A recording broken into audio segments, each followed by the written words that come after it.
Well, people, what is going on? Welcome. It's a Monday, people, so we should be buzzing. And most of you have got the result that you wanted over the weekend. But first of all, I hope you are all well. I hope you've had a great weekend and you're starting the week with an absolute, how can I put it? Full of energy, attitude, and not allowing anything to get in the way of what you need to achieve this week, people. What you need to achieve this week. Everyone already. Craig, as always, in the chat. Hit the like on the way in. Munzi, big up Munzi over doing his channel as well. Make sure you check it out. Talk MU as well. Another Man United fan. Brett, big up, Fran. Big up to yourself. Josh Bumber's coming. Big up, Fran. Big up. Craig, as always, has put, Fran, the Arsenal performance was bang average, but we managed to get the job done. And that's what matters. Get the job done. We're not tiling bathrooms where we want perfect tiles. We need to get the job done. Socials put, oi, Franny boy, hope you are well with you, sir. I hope you are well as well. Tony C's coming. Hi, everyone. Sasha, as always. Hi, Fran in the chat. Happy Monday. Happy Monday to you as well. And all the gooners put, yo, what is happening? I know I can feel the vibe already that everyone is in a good vibe. And that's what we like. We like those good vibes. And it's amazing what football does to people. Absolutely amazing what football does to people. Some people say to me, but Fran, how can I detach my emotions from football? Listen. I agree. We played Vets yesterday and I got really angry because the game was not going my way. Still at my age. So I get it. But big up to yourself, each and every one of you, every single time. So on a Monday, you know I like to run through the Premier League games. Then we'll get onto Arsenal and we'll go through a little bit of player ratings. Like you say, weren't great performance, but we got the win. Spurs lost as well. Harry Kane, like I said, never keep a man against his will. And it looks like that is not going to work out for them on the evidence that we've seen earlier on in the season. But first of all, I'm just so vibed that I'm happy that everyone's here. We've had a couple of days. I felt tired over the weekend. I felt a couple of, I needed to take a step back and then we hit it and we go double down this week. We double down this month. That's what we're doing. We're going to double down. Ray's coming. He's put, greetings, Fran. Good to catch up with you live. Appreciate it each and every time. Sachitan's put big up to yourself. And Chris has come and annihilated Birmingham. Yes. So Peterborough United absolutely needed a win and they smashed Birmingham. Coventry Friday night. I'm on the radio again. I hope that we can deliver an away win because they are dreadful away from home. And I'm starting to think that it may be my commentary that is really killing me. Zoop, come down a little bit there, people. So I just hope everyone is well. That's the main thing, that we are well. I will put a green mind up video later on today and it's just about toxic people. How I deal with toxic people. Nothing too deep. Might help you this week if someone's being very toxic and trying to get in the way of you, obviously trying to go to the next step or create or achieve your goals. Just some tips that I use to deal with toxic people. Very, very easy. But we're talking about the football today, people. And let's get straight into it.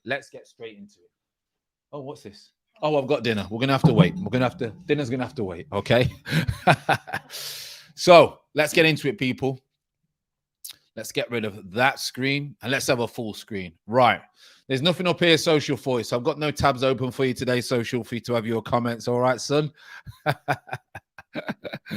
Oh, yeah, I'm not toxic. Dale's put, what's the link to the second channel? If I'll put it up for you quickly. Let's try and get this. Wait there. Let me try and get this for you.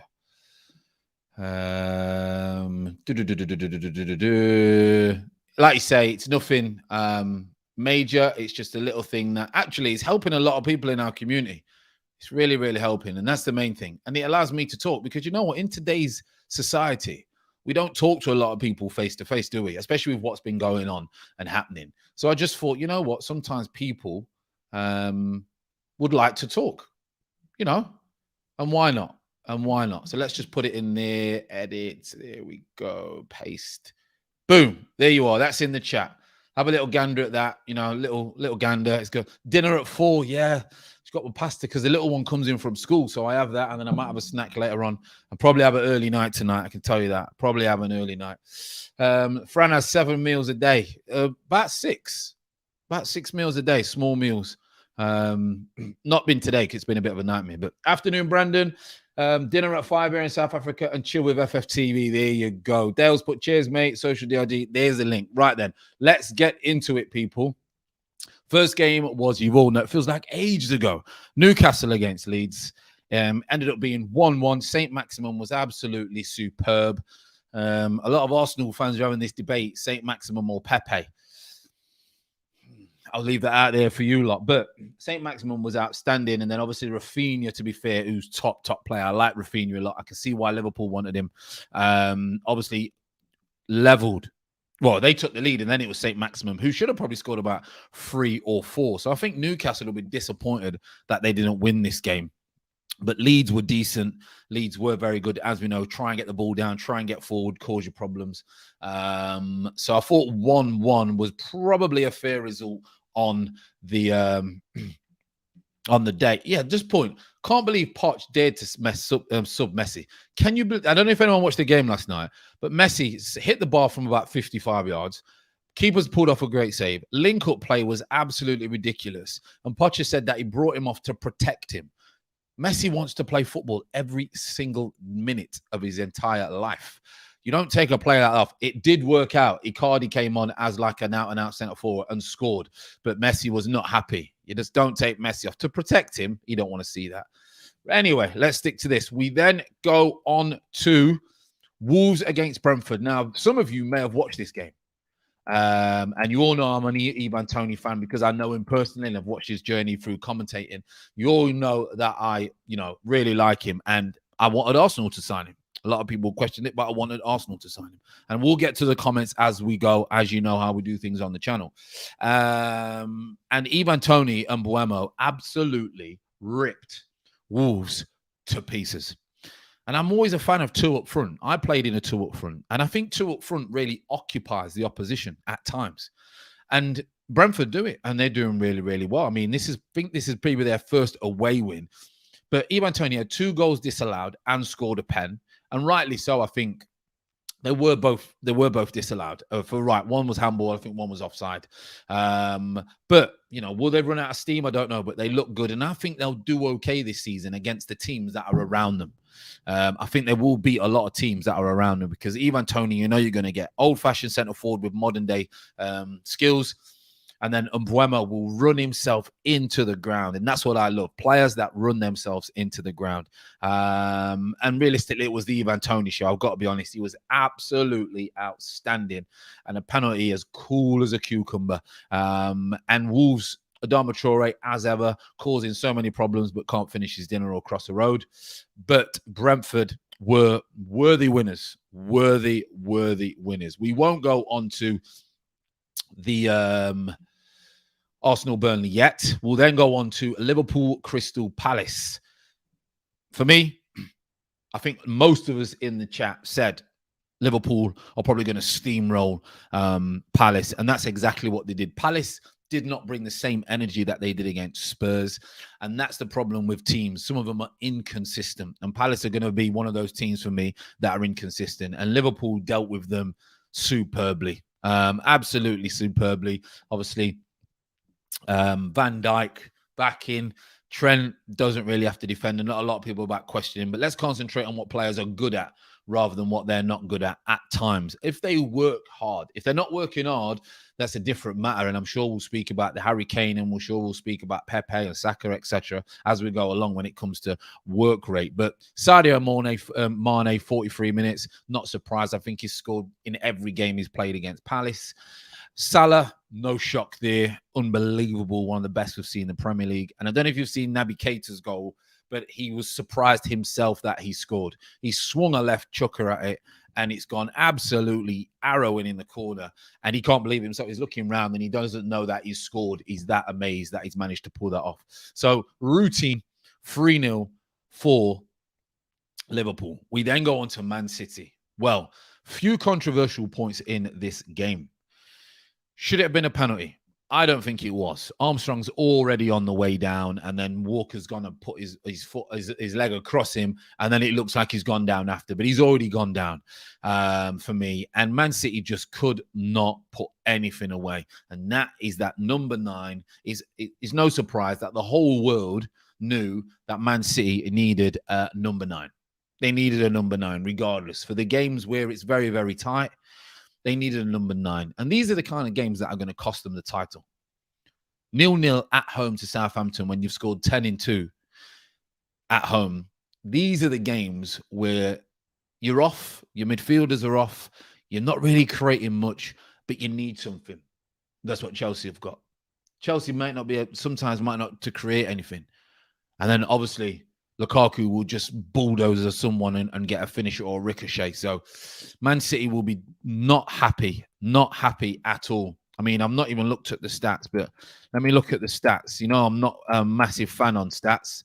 I think it's deceiving at times. But possession, 65%. They only had one shot on target. I mean, this here, people, this here for Man City tells you all you need to know.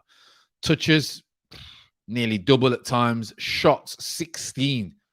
You know, who has 16 shots and can't hit the target? Passes, you know, nearly double. You know, it's not good for them at all. Not good for them. They'll be very, very unhappy. We then go on to Norwich and Watford. Kind of like a relegation battle, but not the teams that are down there. And Watford were outstanding. Emmanuel Dennis, very, very sharp, brave movement. I do think that the defender should have done better. Let's have a look. Although Gunners put, does that mean Man City have to buy? They have to buy a striker in January for me. And you can see the tension in Pep. Everyone is human. Everyone gets frustrated. You know what? You know, if you have any of you have got children, which I'm sure that you have. So you know when you go work, you know when you a little bit frustrated, a little bit tired, you've not got the right sleep. Sleep is vitally important. I'm trying to get to bed at 10 o'clock now at night because I've realized how important it is. And things are just not going right. You start to snap. And you see that in managers. And Pep, he said the comment about get the fans there. Was that a dig? I didn't think he said anything wrong, but was it a subconscious dig? And he's not happy that they've not been able to get that number 9 in. And he knows that number 9 is going to cost them the title and the Champions League, 100%. It cost them the Champions League last year. So it's going to definitely cost them again this year. Craig's put, Man City should have spent 150 million on Kane and not 100 on Grealish. I mean, why they brought Grealish, I have no idea. I would have done everything to get Kane. And if it wasn't Kane, Lewandowski. If it wasn't Lewandowski, I would have gone for Haaland. If it wasn't Haaland, I'd have gone for Mbappe. If it wasn't Mbappe, the amount of players that could fit into that Man City team and score goals. I mean, I think social. I think you would be able to play up front and score a goal for Man City. The amount of chances that they create. Then you got one on target. But let's go to Watford because that's not a takeaway. They were fantastic. Sarr was fantastic. People were speaking about him a lot last year. Didn't see a lot of him. Absolutely fantastic. Gets the ball deep, gets the ball in different areas, takes people on, takes shots, takes risks, doesn't always get it right. He's a fantastic player. Absolutely fantastic player, Sarr. And Dennis looks a very, very good acquisition. He looks very, very sharp in and around the box. Pookie got the goal. Obviously, it was 1-1 at half time, but Watford had too much. And I think if Watford can get a rhythm going, like a Brentford, you know, they could be the ones that stay up, and the Burnley could be dragged into that, and your other teams could be dragged into that. So they've got some good players, got some very, very, very good players. Where are we? Let's go down. We've already seen that one. Where were we? We were, yeah, and this was a surprising result for me. I don't know what you think, people, but was this a bit of a surprising result for you? Tony's put, generally the better players are not available in January. Transfer window, that's a trouble for City. True. Hender's put, people hating on Pepe, Abba and Saka, Tierney, etc. Folks in the system, not the players. Arteta is killing the players, and you can see their frustration. Hendon Guna, I get it, okay? I remember playing in systems, and I didn't get the best of me. However, you know what I'm going to say? There's no excuse for not working hard. That's my only criticism of when players sometimes. Now, Tierney, doesn't matter what system you're playing, he should still be good. I get the forwards. I do have sympathy with the forwards at times, but we do need more. We do need more. And we can't blame Arteta when we want to blame Arteta. The system, for me, that's what Man United fans say about Ollie. The system. And I get that. I fully get that. The fact of the matter is, when you're playing and you're a professional footballer, you got to work hard.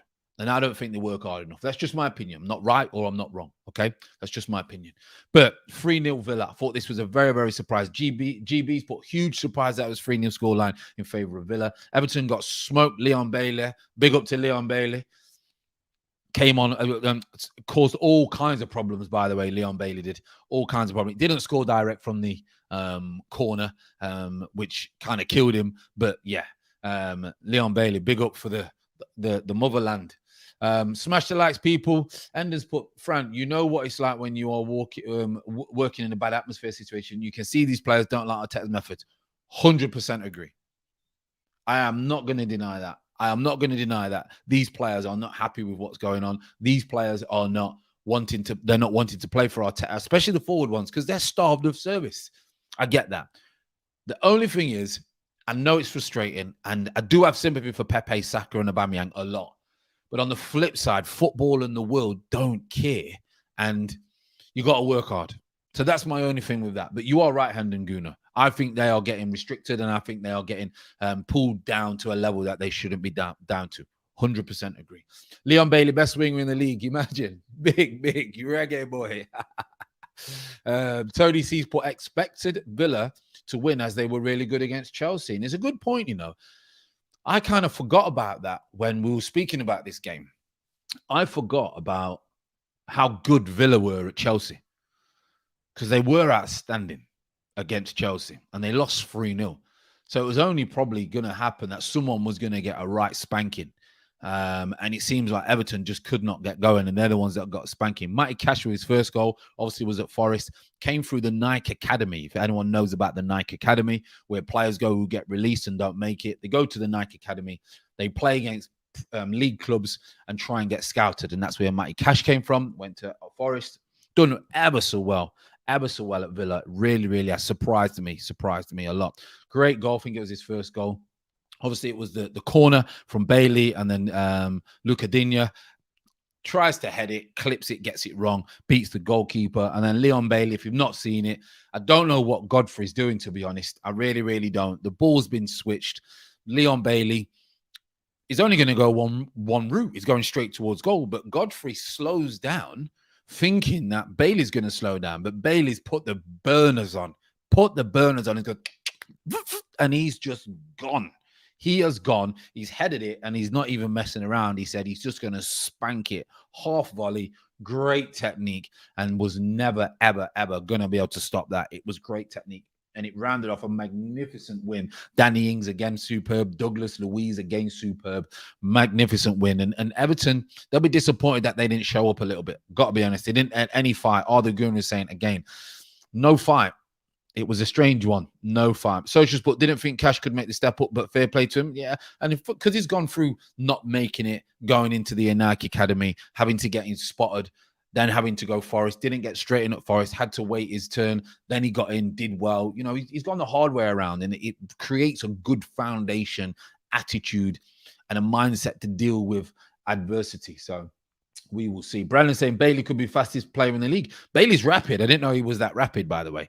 I knew before when he was on fire, when everyone wanted him, he looked ridiculous. But he looks like he's slowed down the last couple of years, but probably just down to wasn't happy, lost form, etc. Things like that.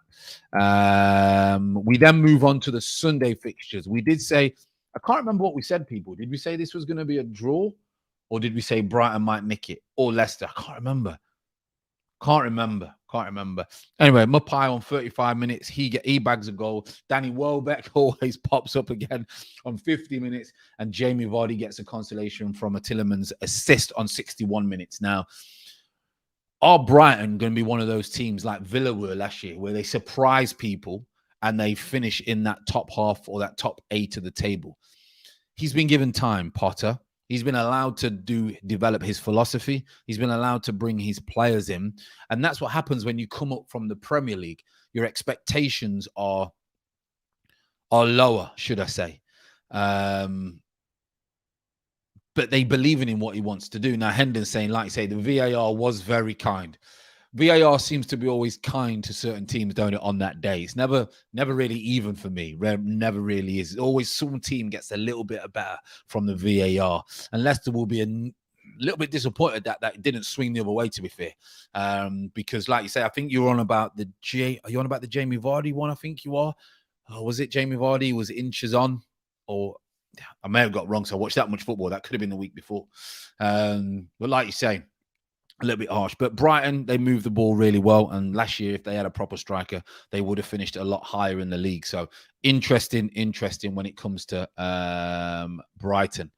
Really is. Now, a lot of you will be talking about this one. A lot of you will be talking about this one. West Ham against Man United. I actually thought it was at Old Trafford. I don't know why, but I did. And it was always going to be about Cristiano Ronaldo, as always. It was always going to be about Cristiano Ronaldo and Jesse Lingard, because West Ham wanted to sign Jesse Lingard. As we know, Cristiano Ronaldo seems to be in the right place at the right time. But West Ham have got some players. Now, I believe Antonio was missed on this game. Let me just check the lineups, because I'm sure he missed this game, didn't he? Let me just check. I'm sure Antonio missed this game. Yeah, we did. So they had obviously Jared Bowen in the middle and up top, and they put Ben Rama. Now, Ben Rama is a forward, but he's more of a 10 kind of type player. Obviously, Declan Rice, Vlasic, who looks quite good since he's come in, or Fornals, I like him. Souček, very good player. And obviously, when it comes to United, Greenwood, superb talent. Pogba seems to have kind of steadied off a little bit from his beginning of the season, was magnificent. Fred, who we know everybody, Man United fans dislike, and obviously McTominay. Now, the talking point of this game is always going to be people at the last minute. But let's talk about the game in general. Ben Rama gives them the lead. Good play, to be fair, in the end. Ben Rama gives them the lead on 30 minutes. Cristiano Ronaldo, as ever, gets the equalizer on 35 minutes. And then right at the end, there's only going to ever be one person. Magnificent finish from Jesse Lingard, who, by the way, people were writing off. And I don't know how people... Sorry, people. Can I just have a bite of this pasta? It's gnocchi. Nice. With pesto and cheese and spinach. Beautiful. Anyway, that can wait. I don't think you can write players off so soon when they're at an important age of their life. So when people were writing Jesse Lingard off, he didn't get fat. He didn't lose his head. He did suffer a little bit, I think, from, I wouldn't say mental health, because I think that's a little bit deeper, but little state issues, mental state issues. And all it was someone needed to put their arm around him, tell him how great he is, tell him he can start dancing on social media or whatever he does, all that stuff. And he'll start doing well again. And that's exactly what David Moyes does. So he's probably not even happy that he scored against West Ham. Then again, it'll probably get him another 100 grand a week on his contract if West Ham sign him. And then the craziest, in my opinion, but I also get David Moyes' where he's coming from.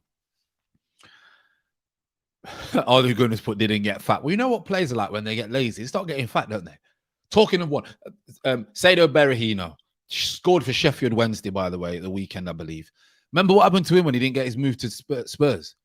He got done drink driving. He lost his head. He put weight on. He just completely lost his head. But they get a penalty, West Ham. You probably already know, people. And they bring Noble on. Now, his record is outstanding. I think he scored 10 out of his last 10. His record is outstanding. But you mean to tell me there is no one on that football pitch who is capable of taking a penalty? So he brings Noble on, who, by the way, has not kicked a ball all game. So it always concerns me when you bring someone on just to take a penalty when they've not kicked a ball. There's no rhythm. The motor skills are not warmed up. You don't know the intensity of the game. You're not involved in the environment because you're at the side of the pitch. So it's a strange one. It's a really, really, really strange one. And he misses it. And it's absolutely shocking penalty. It's not even a great save. It's a shocking penalty. By the way, 34 in the chat on a Monday afternoon. Absolutely love it, people. Make sure you hit the like and the subscribe. Road to 5K now. We've slowed up a little bit because we know the transfer window goes crazy and we ain't got no PS5s to give away, I imagine. Yeah. So road to 5K, people. Road to 5K. Absolutely stupid decision. But I also get why David Moyes did it. I really, really do. Couple of comments. Let's have a look. I don't think I even see Ronaldo celebrate Lingard, did he? I can't remember because I only seen the highlights of the game. I only seen it. So if he didn't, it's probably because he didn't score the winner. And he wanted it to be about him. Just like we say, me Ronaldo. That's his name. Moyes wanted Noble to end his last season with the Hammers with a memorable goal. That's why. Well, they're the kind of decisions that get you the sack. It's ridiculous. Don't understand that Noble decision. I do understand it, Tone. I've got to be honest. I do understand it. However, I thought it was the wrong one. Socials put, feel sorry for Noble. Thought managers would have learned, and from Southgate, you don't sub on players to take pens. Maybe he would have said, listen, do you want to go in? He's going to say, yeah. You know, he's going to say, yeah, isn't he? I don't think I've even seen Ronaldo celebrate with Lingard, did he? Interesting. I've not looked at that, people. Nate's put, working as I'm listening today, so we'll be more quiet than usual. No problem. The fact that you're working and you're still in the chat, Nate, big shout out to yourself. And I hope the week has started well. We then move on to you know who, people. Spurs against Chelsea. Is this the beginning of the end, eh? Started off first 3 games, didn't play really well. We're top of the league. Played Palace. By the way, Tanganga or whatever, they were already getting battered before Tanganga got sent off last week, okay? So I'm not going to have this. It was 10 men. They were poor before that. Palace were in the faces, caused all kinds of problems. So, as always, terrorizing people. 3-0 against Palace. They then come into Chelsea. Now, to me, let's be honest, I think everyone thought Chelsea were going to win here. Spurs do not have enough at the moment to beat Chelsea. I don't think no one has enough at the moment to beat Chelsea. They've had a great start to the season, and they've played very, very good teams already at the beginning of the season. They are big, big force to be reckoned with. And Tuchel, unbelievable. And let me tell you something, people, about how football managers should be. He could see that it wasn't right at halftime, even though they were still the better team.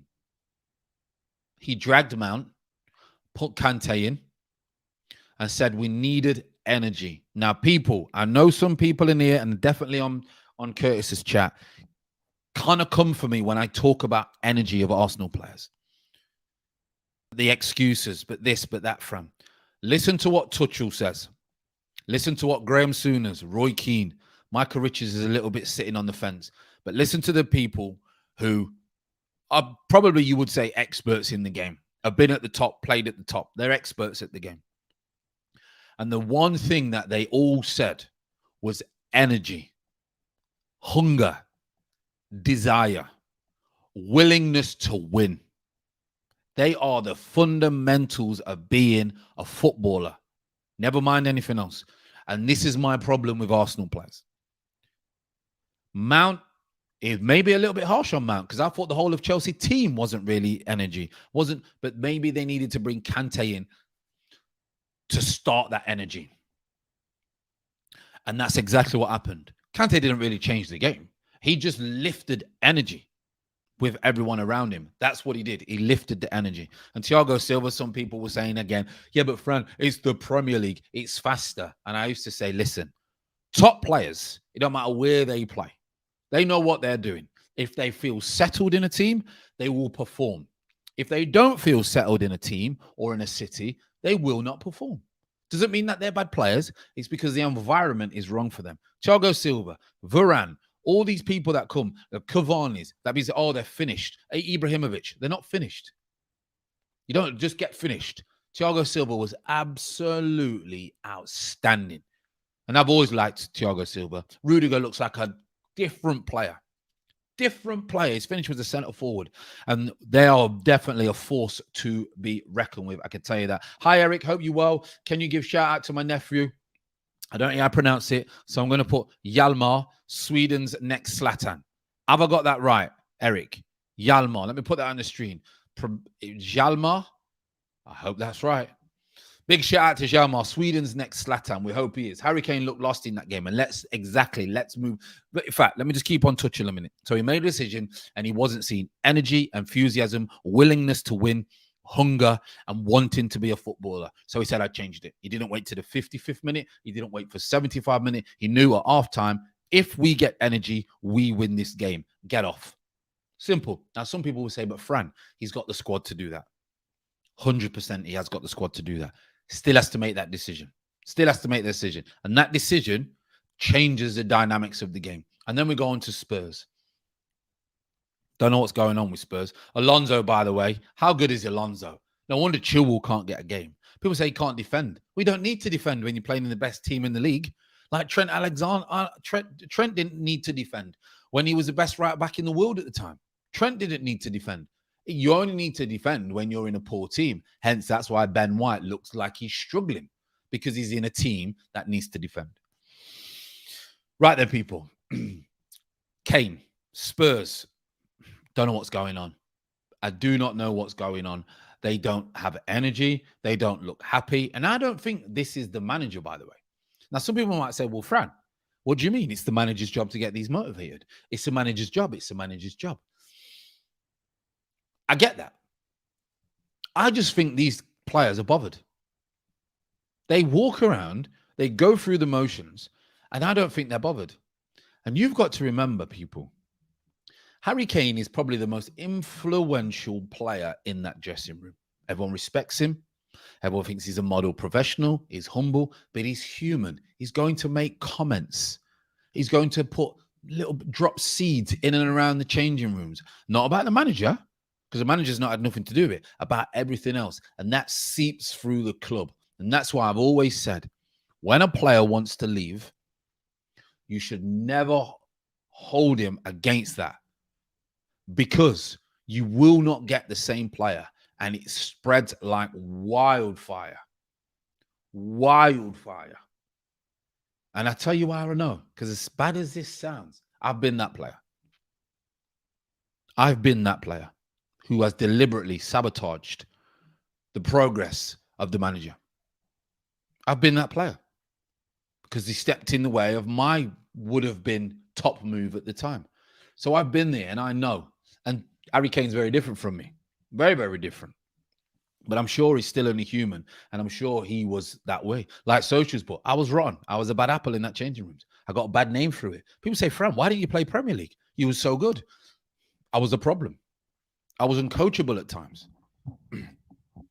Simple. I was a problem. Didn't know that until I retired when it was too late. But hey, hey, you know how it go. Hey, so Kane, there's a problem. He doesn't want to be there. They should have let him go. They've held him back. He doesn't want to be there. Daniel Levy, no one's won out of this. No one. Not even us as fans have won out of this, because we wanted to see him to go to Man City to see what he could do. None of us as fans have got anything out of this thing. And Nuno's going to get the sack because Daniel Levy, in my opinion. I can tell you that now. I can tell you that now. Anyway, right then, people, where are we? Let's get this bad boy back up. Wait there. Let me go back to this. Sorry, people.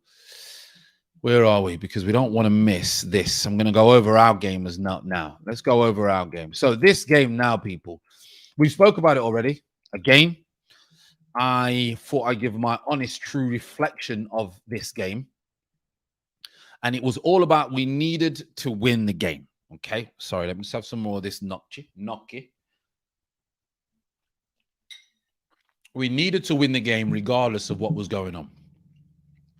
Okay, people. I know we've been excited about this. It was never going to be pretty because I don't think we're good enough to be pretty. Okay.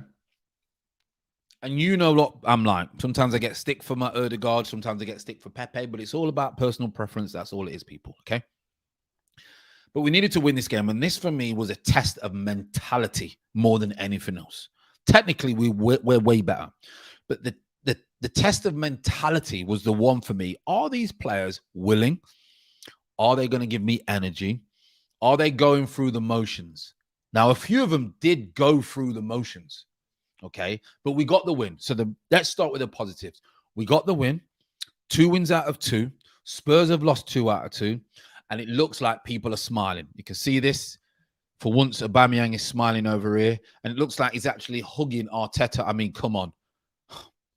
Something must be going on if these two are hugging. I can tell you that. So Tomiyasu's done well, etc., etc. I actually disagree with Odegaard that he was man of the match. Okay.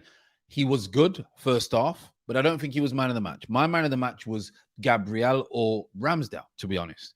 However, we're going to go through the lineups in a minute, the player ratings. But I just want to get to a couple of the comments, what we're speaking about. Jameson has put, Chelsea is just Chelsea. Tottenham was solid in the first half. Chelsea just at a different level. They upped the gear. They upped the levels, the energies. Fran was the co-man. I was one day. Remember, I told you about that story.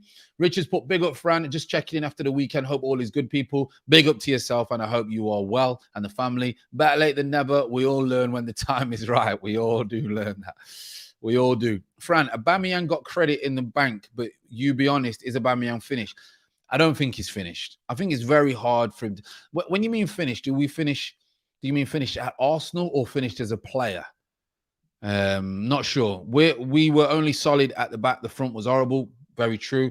I just saw Holding forgot about him. Yeah, Holding. Everyone's forgot about him already. Colossal. Yeah, he was. Very, very good. Very, very, very, very good. But I think it was all about, we've already spoke about, we had match reaction. You've already spoke, there's already been loads of other streamers talking about how they thought about the game. But my opinion was, first off, we weren't great the whole game. Burnley are not the Burnley as old. I think they would have caused more problems. Ben White got bullied at times.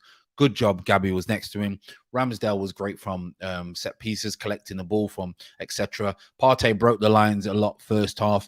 Ødegaard was very good first half with the only bit of quality in the game. 30 minutes, magnificent free kick. ESR looks like a speedboat with no driver at times. And the front three, as we know, were disappointing as well. Now, I've got to admit, beginning of the game, I was a little bit worried that Ødegaard was deep with Partey. But they did really well. They did really well.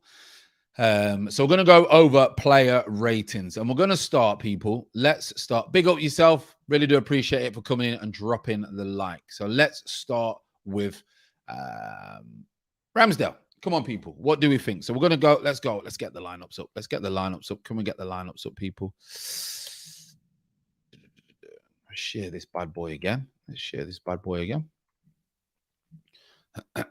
Let's get rid of that. Right then, Ramsdale. What are we saying, people? What are we saying for Ramsdale? 8, 10, 7. Jameson saying replace White with Holding. Especially for those games, yeah. Ramsdale, 8. Thought he was solid. I mean, he didn't have loads to do. So we can't be giving him a 9 or 10 because he didn't have loads to do, really, did he? Didn't really become troubled. We don't have a front quality to beat better teams than Burnley. Our defense will be the busiest part of our team this year. 100% agree. Ramsdale, 8. Looks like we're going between... I mean, Eric's gave him a 10, I think. I mean, yeah, it's very, very generous to give someone a 10 who's not really had loads of saves to make, but, you know, hyped up positivity, and I like it. He was commanding, came out for crosses. That's what I did like about him. He didn't worry me when he came out for crosses like Leno does. And people are always like panicking, oh, he tries to take too many touches in the box. Allow him to just do what he does. And every so often, by the way, he's going to make a mistake when he plays out from the back. It's inevitable that players are going to make mistakes when they try things. Do you want them to make mistakes in the final third at the back? No, you don't. But that's where moves start. They start from goalkeeper rolling it out. And the modern day game is very, very different now. Very, very different. So I'm going to give him an 8. I think an 8 would be a fair assessment on Ramsdale. I'm going to give Ramsdale an 8, people. Okay. Kieran Tierney. Interesting when it comes to Kieran Tierney at the minute, people. All right. It really, really is. And this is what I'm going to say. When we were bad, everyone was raving about his attitude. All right. Everyone was raving about Kieran Tierney's attitude. He wears short sleeve in the snow was an headline. Absolutely pathetic. Okay. With him getting injured so often, does he lose momentum? Because injuries make you lose momentum. And by the time that he's got back in with his momentum, does he get injured again? Now, Hendon was obviously saying, Fran, the system doesn't suit him because he's better getting forward. Now, if he's not allowed to get forward as much, then yes, we take that part away from him.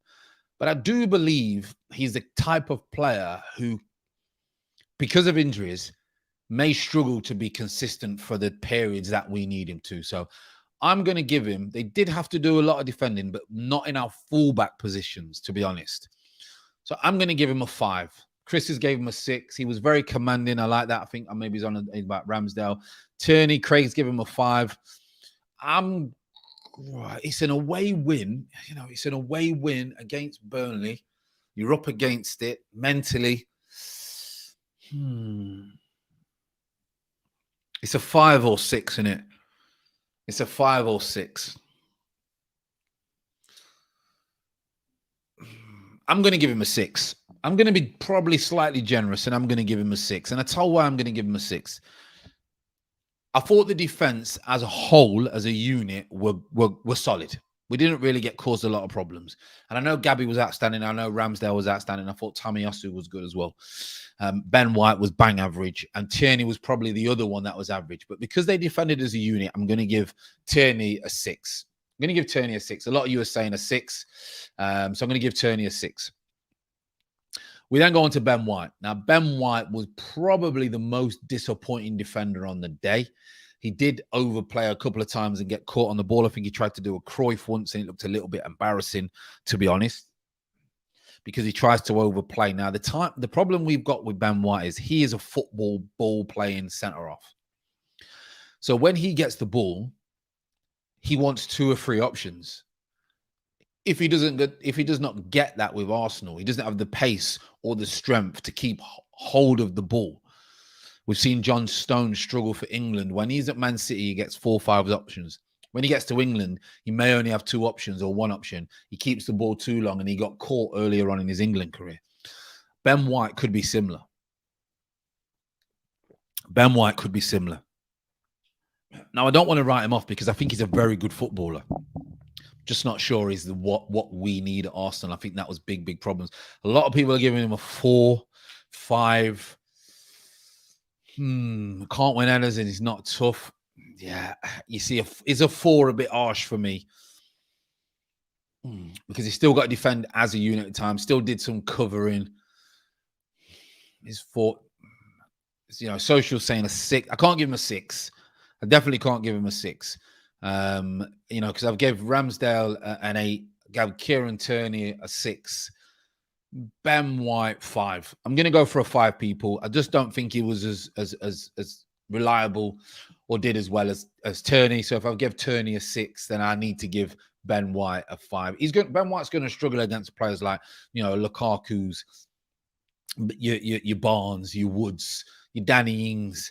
These type of players. Ben White, for me, may struggle. Ben White would be probably better if someone is low gravity and he can get tight down. And he can get that low center of gravity himself and he can jockey back. I think Ben White is probably better at that. This is interesting. Realer than most. Interesting has put this. White won more headers than Gabby. Crazy that he can head a ball. Now, that is crazy because I've not looked at the stats who won more headers. Now, don't get me wrong. Listen, the ball could have been down Ben White's side a lot more than Gabby's side. The ball could have gone down Gabby's side 5 times and it could have gone down White's side 10 times. I don't know that. But, aerial duels, it says that he's done well. And that's probably one of his biggest weaknesses. But I think he dilly-dallied on the ball a little bit too much. He's not assured me. So I'm going to give him a 5. He said he won 5 out of 8 and Gabby won 4 out of 10. Wow. Interesting. It's crazy when and that's why, and listen, realer than most, I'm not a stats man. I'm not a stat man. It can be deceiving because if you look at that, you say, well, he's done all right. He's done better than Gabby in the year. He wasn't great on the ball, but, and then it's one of those, isn't it? So I get stats. Stats are part of the game. It's come from the NFL. No one used to talk about stats when I was playing. No one really cared. But now, NFL stats will bring it over here. And now people talk about stats a lot in football and social media and Sky Sports, and people make programs out of stats, don't they? So, it has a place in the game, of course, but it's deceiving, I think, at times. But interesting that you've given us that stat. A lot of people probably do not know that stat. So thanks for obviously letting us know. Curve Glasses put Ben White is getting bad press. Let's give him some time to bed. And we've got to give him time. He was poor, and we've got to give him time. It's deceiving because Partey and Gabriel help him win 3 of those headers. Yeah, exactly. He needs time to bed in. I'm sure he will grow into. I think he will be good. I'll be very, very surprised if he doesn't turn out good because he's a good footballer. And if all he's got to do is improve on maybe his strength or headers, then let his football do the talking. So Ben White, I'm going to give a 5. Gabby, I thought he was solid. He was commanding. He obviously didn't win as many headers as White, but I thought he was solid. For me, it was between him and Ramsdale that were man of the match. So because I gave Ramsdale an 8, I'm going to give Gabby an 8. He looked very, very good. Craig's going to give him a 9, so I imagine he was your man of the match. I'm going to give him an 8. I thought he was outstanding. And I always thought he needed maybe someone more experienced at the side of him, but he really, really took it into his own hands and led the line and was up for the battle. And the opposite, Gabby struggles with movement in and around him. But if you're backing into him, he can get hold of you and he can suck you in. That's when Gabby's good. So, yeah, fair play. Centre backs need to have strength like Keown, Adams, and Campbell. Wow, listen, as you know, I played against Keown and played against Campbell twice, and they were like brick walls. When I mean brick walls, I'm not exaggerating. Brick walls. So, yeah, I thought it was outstanding, but I'm going to give him an 8. I'm going to give him an 8. I don't think no one was a 9 or a 10. But I'm going to give him an 8. Tomiyasu. Thought Tomiyasu was very, very good. He's come in. I think he's surprised a lot of people. He looks like a solid defender. Very honest. Okay on the ball. Can win his headers, is a good size, likes to tackle, has good pace. I think he's like a 7.5 and 8 out of 10 in every single aspects of the game. So he's like, the guy you can do your bathroom, your kitchen, the plumbing, and then sometimes can, change an oil filter outside in your car. He's not bad at everything, but he's not great. So I think Tomiyasu, to be fair to him, I'm going to give him a 7. I thought he was a 7. A lot of you said 7. The Guna said 7. James has say 7. Real Moses put Tomiyasu gets a 9 for him. Solid, no nonsense guy. He's proactive, and I like that. I do like him. I've got to admit, I do like Tommy. I've got to be honest. He's what I want from my right back. I'm not so much bothered if he creates loads of chances. I want him to be assured. I want him to be solid. I want him to keep it single. And single, he's probably not single with that amount of money, but he could be a playboy. Keep it simple and just have one-on-one duels with the winger. And like FN saying, interesting to see how he does against Sancho and Saha. I mean, Sancho's struggling at the minute. He needs to get his groove. I think Sancho's overrated. I hope I'm wrong. I remember seeing him from when he was 14 at Watford. But I think Sancho is overrated. I think he's easy on the eye. But you can't argue with his stats from Germany. Interesting to see what stats he gets from this year. Eric has put Tomiyasu amazing. I was listening to Terence from Claude and the Bansters, and he calls him without noticing Tomiyasu. Yeah, that tiramisu was the one that first came out, wasn't it? I can't lie, grass was so dry. Passes were either overhit or underhit, or our game or goal came from a dead ball. Even Burnley suffered themselves. Now, this is interesting because I put that comment on. In fact, I replied to that comment on Twitter to someone, and someone said, "Fran, but it's no excuses because golfers have to do." Have to run the greens, etc. And my point was, it's not an excuse, but slow pitches, when they're deliberate, like Burnley would have left it deliberately dry, is to slow the play down because they know Arsenal would have zipped the ball. I played a Vets game yesterday, and it was on 3G, and the sun was blazing on the 3G, and it really, really slowed the play down. So slow players can catch you when the ball holds up on the 3G. And that's the same with grass. It's like pre-season. Very, very hard to get into a rhythm when the ball is slow. It's no excuse, but obviously playing the game, and you would have meant, any level, it's very, very hard at times when the ground has not been watered. And Burnley would have deliberately done that, by the way, to slow the play down. Rayon's put, I feel like I'm more confident with him at the back. Like I feel he's doing a good job against a good wingers. Yeah, he just looks solid. Which Chambers doesn't look solid. Bellerin never looks solid. He looks solid. Sorry, Tomiyasu, as he was saying, Chelsea dude, real the most put. I imagine playing on a carpet one week, then on the rainforest the next. They're all flat. They're all nice. You never really get bubbles. They're all nice and green, but the slow pitches are not nice to play on. You want a little bit of zip. That's why you see the sprinklers come on before the game.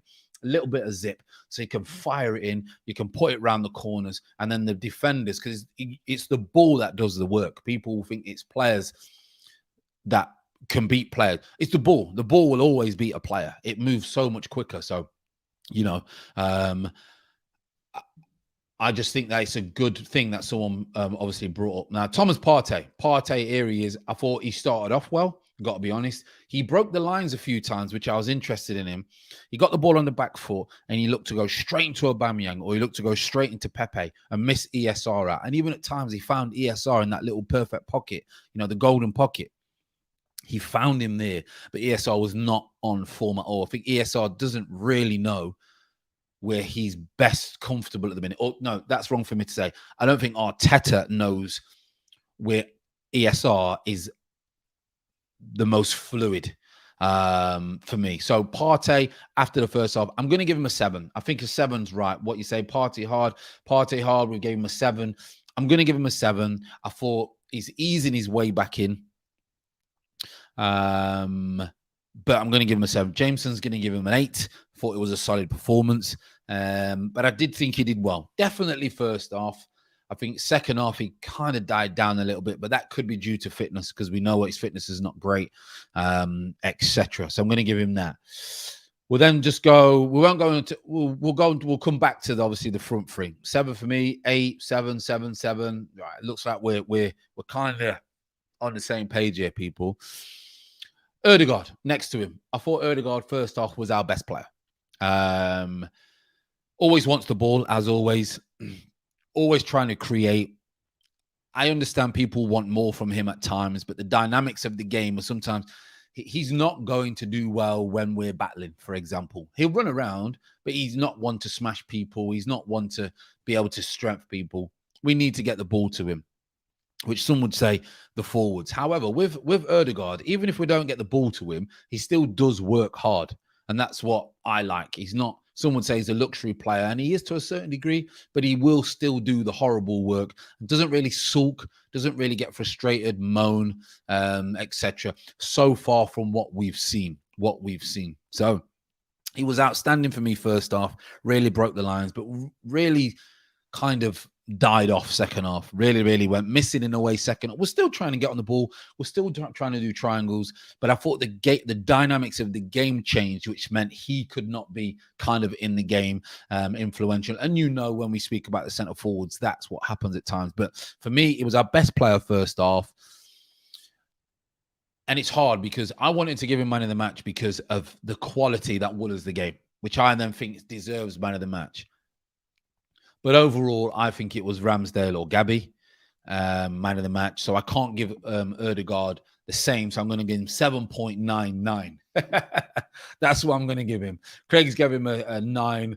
Socials gave him a 7.5. And Tony's gave him a 7. So I'm going to give him a 7.99 because the quality of the free kick gives us the points. And first half, he was good. Second half, it was very, very quiet.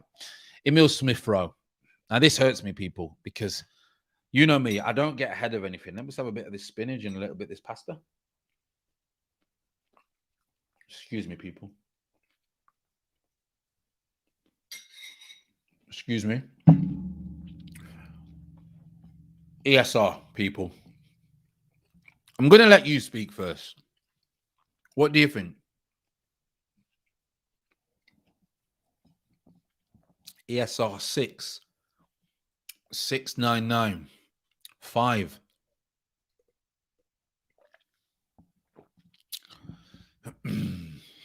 Six. It looks like 6 is the average at the minute. Eric's put ESR. What is the hype about this guy? Interesting. I did say people are overhyping him. I remember when I was in Dubai, someone told me he's going to be better than De Bruyne, Fran. I nearly dropped off the Burj Khalifa when he told me that. Could not believe what I was hearing. People get blinded. I didn't see him out there. Well, there you go. 6. I've got to give him a 5, people. I'm sorry. I've got to give him a 5. Now, what I do like about ESR is when he does play well, he plays well. He does work hard. Let's not forget that. He does want to get involved. He is quite honest, but he was poor. I mean, Arda Gunas gave him a 4. ESR is always 3 inches away from scoring nearly all in his games. The kid is unlucky. Now that's interesting because I was called the nearly man a lot of the time in the game, and it always felt like I was 2-3 inches away from getting on the end of something or hitting the post or whatever. And then I told my coach, I said to my coach, what is it? I'm gotta be the unluckiest forward going. And he went, no, you're not unlucky. You just need to learn to think split second earlier. I thought that was an interesting comment. I never got it, but he said, you're not unlucky. You need to learn to think the split second earlier, and then you score the goals. And I thought that was interesting. So maybe anticipate play, maybe sharpen up the mind. Interesting. But yeah, I thought it was poor. I really don't. This number 10 business for me, people, is not good. Is not good. I think he's put loads of pressure on himself unnecessarily, in my opinion. But 4, not much to say about him. Nearly scored, but we don't get nothing for nearly, do you? I don't know if anyone's seen Messi's free kick last night. As unbelievable as it was, didn't go in. So no one talks about it, So yeah, ESR, I'm sorry, mate. You was one of the poorest players. And here we go, people. Here we go. Timing needs to be perfected. It's a disgrace. Number 10 shirt. I think it's wrong. Here we go. And I get a lot of stick from some of you and a lot of people because I don't rate Pepe. Nicolas Pepe. I have said, all right, he has talent. He scored goals. He gets involved in games. But I think he's flattering to deceive. I think these stats, what we talk about, are doing this kid a world of good. A world of good. We have been waiting for him to do something longer than some people have Arsenal careers. How are we waiting this long for this player to be consistent? No, listen, he's got so much quality. People say, Fran, it's Arteta, it's the system. He's too far back. He's not getting the ball. He's not. I get all that. Played in the same position as him. I get it. But what I don't get is the attitude towards the game. The going through the motions. That if I don't beat a fullback, I don't beat a fullback. If I score, I score. If I don't, I don't. And I get it. He's easy on the eye. He's got for me, he'd be the perfect cage player. Perfect cage player. He can take people on in tight areas. Doesn't want to take no one on when he's got half a pitch to run into. Always wants to come inside. Now, people say, yeah, but Fran is left-footed. Xhaka plays him on there, so he keeps coming inside. 100% agree. 100% agree. But can he not kick it with his left and run round? Because if you're a fullback, if you're a fullback and I give you Pepe, Saint Maximum, Sahar, Sancho, Adama Traore, who else should we talk about? Who else should we talk about on the wing, people? Who's not bad winger? Andros Townsend, Damari Gray, or Pepe. I can get you nearly every fullback will say they would rather face Pepe than any other one of those players because they know he's going to come inside. So that tells you a lot about what you need to know. Now, I'm not going to go ham on him because I do think I am a bit harsh on him. And maybe that's subconscious. I'm not going to go ham on him, right? So I'm going to ease off him. And I'm going to ease off that the conditions and the way that Arteta plays is not suiting Nicolas Pepe. And he may go on and be a world beater somewhere else because he's got the talent. We've seen it. Just don't think he's a fit for Arsenal. That's all. I don't think he's a fit for Arteta, should I say, not Arsenal. If another manager's coming, I think you see a different Pepe. I really do. But he has been here long enough. He has been here long enough. And I don't know what we're waiting for. I don't know what we're waiting for. But for me, he was a 4. He was a 4. And people would say, Fran, that's harsh. I think a lot of you have already said he was a 4. I think he was a 4. Tony's given him a 5, 4, 4. Ellen's going to say, still waiting for Xhaka to show up and he's absolutely due a testimonial. Well, that's just a joke. Real most, but I don't know about you, Fran, but we need to play him every game this season. Either he works or he doesn't. We'll sometimes and we'll sell him. Hard to sell a player if you hardly play, and that's true. If he's not going to produce, we have to stick with him because we're not going to get any money back. In fact, we're definitely not going to make no money on the investment. I can tell you that, but we're not going to get anything back. But he does have a lot of fans. He does have a lot of fans, and I get why he gets a lot of fans. I get it. I fully get it. Because he is easy on the eye, 100%. He's too good for the championship, Jameson. Pepe belongs to the championship because he is doing nothing in the team. He doesn't know how to beat defenders one-on-one. He is horrible for when I give him a 4. Listen, he's better than the championship. But I don't know why he's not taking players on. He's a winger. He is living my dream, so I'm going to allow him for now until November. Shrivix put big up Fran. I'm content with the win, but I'm afraid on how the club's PR machine is gaslighting delusional fans into believing we're actually going to achieve something this season. Ben White looks awful. Couldn't agree more. We've played 2 teams who we should be beating comfortably, and it kind of, for me, highlights the level that we're at, which is mid-table. Listen, I just don't think we're good enough, and I don't think this manager's good enough. But for me, I hope he proves me wrong and we go on a really good run. I really, really do. Pepe needs the right manager, 100%. And most players do. Most players need the right manager. Okay, right, Saka. Let's go on to Saka, people. I don't think he was any much better than Pepe. Was he much better? He did beat his man a couple of times. He did look a little bit more enthusiastic. I'm going to give him a 5. I'm going to give Saka a 5 just because he's shown a little bit more energy, a little bit more willingness than Pepe, but he was still, again, very, very poor. And this is a strange one, actually. People are saying, Fran, has he been playing too much football? I don't believe so. At 19, you can play too much football. I don't believe that. What I do think is mentally, he could be exhausted because of what happened through the summer. And it doesn't matter who you are, no matter what age, you will get better as you get older mentally with these kind of situations. He has gone through something that none of us will probably ever go through. I definitely won't go through now because I'm retired. Okay. So I think we have to give him the benefit of the doubt. And we were saying, what do you do? Me and Curtis were on about it the other day. What do we do? Do we take him out and then he's really sad that he's not playing and he loses confidence? Or do we keep him in and hope he gets through this bad form? I, as a manager, would actually take him out, sit him down, explain everything and say, listen, I know you want to play football. You're young. I get it. But what you have been through could damage your career.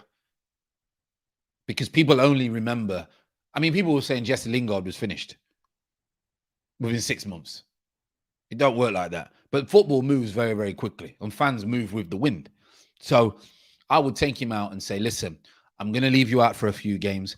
I want you to try and get the head right, take the pressure off you, take you out of the newspapers, take you out of Sky Sports, take you out of the limelight, train every day, get sharp, do your thing, and then I'm going to bring you back into a game where I know you're going to get the freedom of the wings. That's how I would manage him. Who would you bring in is another issue. I think, would I play ESR in that position to give him a run of games? I am not sure. But I'm going to give him a 5. Saka, 5. The guy looks burnt out to me. Saka was worse than Pepe. Arda was saying. I just think he's shown a little bit more energy, and he did beat him a couple of times, whereas Pepe didn't seem to do anything. So that's why I'm going to give him that. Saka, 5-5. Barbados is saying, well said. Big up self. Really appreciate it. That's how I would probably manage Saka. And then we'll go to Abba. What can I say about Aubameyang, people? 1 week, we look like we're just about to get him back. And then the next week, it looks like he's back on swag, gold Lambos, going through the motions, chilling, thinking he's Migos. I don't know what to make of him. But he's the only one who would possibly look like scoring. I don't know what to make of him. I can't give him any more than a 5. Would give Saka a rest and bring in Lacroix or Martinelli. See, we have options. Are the Gooners giving him a 2? I've never even seen a 2. I would give him I thought he did better than Pepe, and I thought he did better than Saka. He had more of the ball. He held it up a little bit more, but he was still crap. I'm going to give him a 4.5. Aubameyang, Craig's gave him a 4.5. Barbados is saying that's what you call proper man management, almost being a father figure. That's how I think you've got to be with modern day footballers. You can't be the old type manager with players these days. They don't respond to you because their parents didn't even respond that way because parenting has changed. So you've got to remember these kids have got core beliefs from their parents from 5, 6, 7, 8, 9, 10. Okay. So their belief system will react to how their parents teach them. Parents are not like our parents were, if a lot of you are my age. You didn't get beat with a belt. You didn't get put in the corner and no food, which sounds a bit harsh, but that's the kind of things that used to happen if you was bad, you know? So you could treat me like that as a manager. You could treat me harsh as a manager because my belief system would resonate with that punishment as a child. But these kids today, you know, you can't hit kids now. You get done for that. So as a man manager, how do you expect them to react when you are going against the way that they deal with their belief system? I think it's a very, very good point that people don't bring up a lot. I'd sleep better if Aubameyang left the club. Interesting. He's like Kane, unhappy, so unlikely to score. True. Get attend to Family Man C tomorrow. Yeah, make sure the family's okay, Jameson.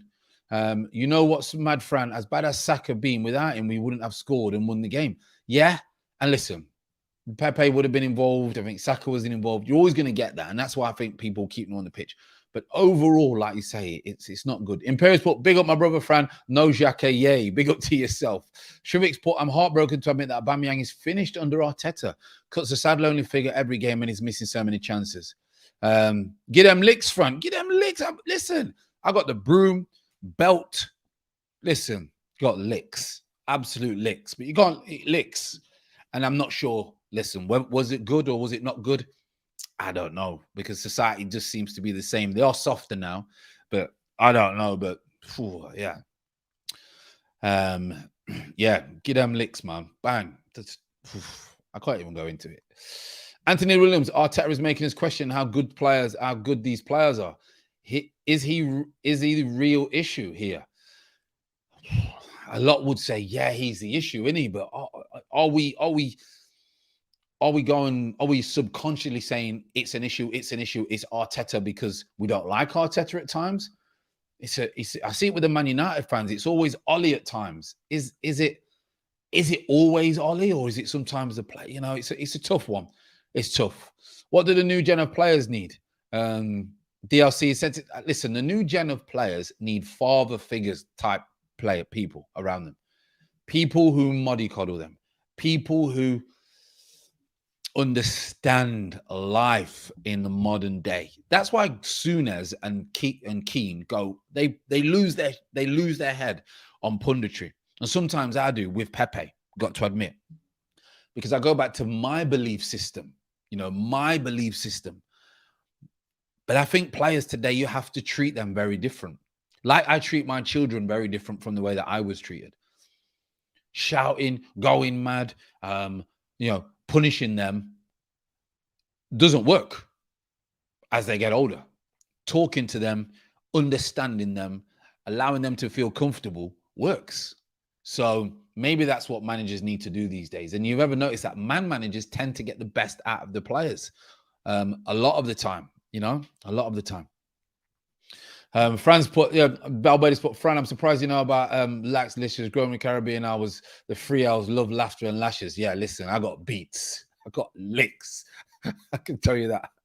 I got licks. I got licked with a broom once around my head. Shrivik, Fran, you can't call people soft or snowflakes nowadays because leftist liberals will try to cancel you by saying that you promote toxic masculinity. I know. You can't say none of that no more. You really, really can't. It's a completely different world that we live in. You can't say anything to no one. I see people getting sacked at their jobs for... I read something. I can't remember where I read it. It was a while back now. And a team leader or a manager or whatever got the sack because every morning when he went in, he told this woman that she was nice. Oh, you look nice today. Morning, gorgeous. These are the things that he was saying. She reported him. And it was something like unwanted advances. I don't even know the terminology for it, but basically she was saying because she didn't want it, it was because she didn't want the compliments, it was offensive, and he got suspended. And he eventually left that job. I mean, how is that? How is that? Fran, has Arteta turned the corner? Whoa, I think Rion, I think that's a little bit, has he turned the corner? He's at the beginning of a corner with these games that you're supposed to win. And the corner is one a hell of a, I would say it's a roundabout rather than a corner. And I'm not sure that the fan base and the results and the team will allow him to be what he wants to be. He would have to go on and be awesome for the rest of the season for me. Really, really think that. Chris, but left-wing politics will destroy our culture and country. Fight it. I say it already is. It's really, really bad, this place. Big up, friend of the community. I'm going to rewatch the show. Just thought I'd pop on to say Arteta out, Edu out, Vinay out. Big up, Fran. Hi, the woman from Arsenal. Yeah. Nathan's put, Arteta doesn't seem to handle personalities well. That seems to be a very big issue. Saliba, Guendouzi, etc. Seems like he feels challenged. That part of his head is still in player mode. He wants a team full of squares. 100%. 100%. Just tuned in, I'll rewatch. Big up to yourself. Right then, people, we've been going well over an hour now. So I'm going to love you and leave you all. As always, absolutely magnificent stream. Really, really is. Like I say, does not work without you. Please share and let's get on that road to 5K. And let's try and get there before Christmas. I think it's going to be a challenge, people, but I think that we can do it. Trivik is obviously giving me education on this. He's saying it's called unwanted sexual romantic advances. And despite being a mechanism to protect women, they're being misused frequently. I think it's really strange. I think it's really strange. He needs to turn into M6 and book her off. Always great show. No, really do appreciate each and every one of you. As always, I love you and I'll leave you. Enjoy the rest of the evening with yourselves, your family and friends. And hopefully we will see what we speak about tomorrow. Enjoy your evening. You take care. I'm out.